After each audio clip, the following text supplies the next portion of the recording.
Your possession din. Very inspiring kasi yung kwento ninyo. Tama? So, totoo yun. May madaming mga negative. Pero, we let our light shine. Kasi, we let our light shine, it also inspires yung ibang mga tao. Tama? So, ano yun eh? Polarizing yun eh. When you let your light shine, may mga naiingit, madaming mga advice, pero marami rin nai-inspire, di ba? So, sa mga nangangarap magkabahay na bagamat temporary status pa sila, ano yung words of encouragement na sa kanila, tsaka ano yung na-realize nyo, nakita ninyo na kung bakit you went for it rather than waiting for your PR. Hindi lahat pare-parehas kasi ng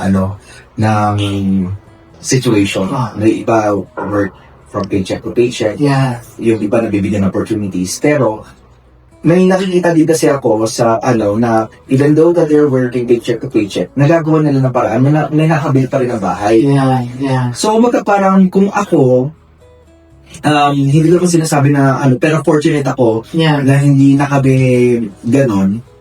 Parang tapos dahil nasa advice niyo na maganda na mag-invest na rin kasi it's a win-win situation. So, kumbaga parang, syempre, dahil nga binuboost niyo yung, namin, yung loob namin, is, bakit natin isisist pa yung opportunity na to?